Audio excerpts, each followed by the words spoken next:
नमस्कार, मी तुमची आवडती अभिनेत्री मानसी नाईक आणि तुम्ही बघत आहात मला माझ्या आवडत्या राजश्री मराठीवरती.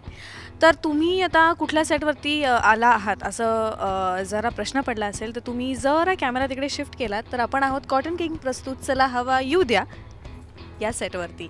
आणि ही आहे आपली फॅमिली आणि निलेश खूप हसतोय जो या कार्यक्रमाचा कर्ता धर्ता आहे आणि मी एकटी उभी आणि तुम्ही सगळे बसलात. अँकर माणूस झाला की त्याला काय भोगावं लागतं हे तुला कळू दे म्हणून तुला उभी केली, बाकी बसणार आहे. बघितलं, स्त्रियांनी स्वतःच्या पायावर उभं राहिलं पाहिजे एवढं आमची एक सामाजिक भावना आहे. बस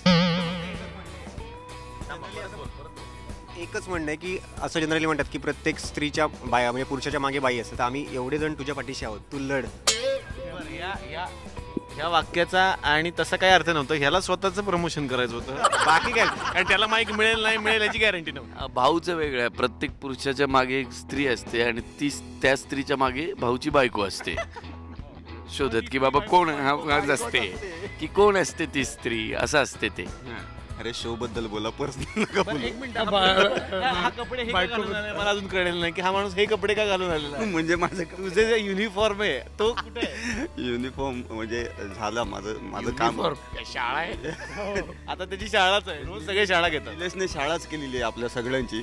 रोज यायचं, तीच कपडे घालायची, ते करायचं, तुम्हाला दिलंय ते अभ्यास गृहपाठ करून यायचा व्यवस्थित आणि इकडून पेपर सोडवायचा आणि तो चांगला उत्तमरित्या सोडवायचा आणि शिक्षक म्हणून तो त्याची जबाबदारी फार उत्तमरित्या पार पाडतोय असं मला तरी वाटतं. आता आपण जाऊयात विदर्भाकडे. सर, तुमचं काय म्हणणं आहे? नाही, मी अत्यंत नाराज झालेलो आहे, अत्यंत मी सिरियस आहे या गोष्टीचं. आणि ह्या अत्यंत चांगल्या पद्धतीने या ठिकाणी हा इंटरव्ह्यू चालू असताना ह्या जी मस्करे करून राहिलेले आहे हे बरोबर नाही आहे. ह्या सगळ्यांना माझं सांगणं आहे की यांनी अत्यंत सिरियस राहावं आणि सिरियस राहून हे काम करावं. ह्या काय फालतूगिरी लावलेली आहे हे.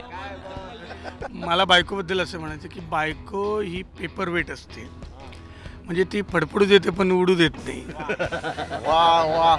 त्यामुळे चला हवा येऊ द्या हा कार्यक्रम खूप चांगला त्यासाठी होतो, कारण घरी गेल्यावर उडू देत. आता भाऊ व्हॉट्सअपचे मेसेज वाचायला लागलाय, प्लीज लक्ष देऊ नका. तर मानसिंग तोमार यांना आपण आता प्रश्न विचारूया की तुम्हाला कसं वाटतंय ह्या शोमध्ये काम करताना?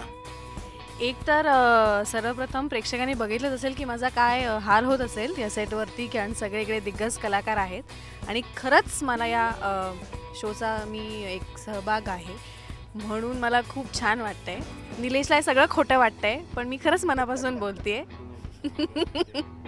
बट सिरियसली या कार्यक्रमाचा मी एक भाग आहे आणि मी नेहमीपेक्षा काहीतरी वेगळं करते आहे आणि प्रेक्षकांच्या समोर येते.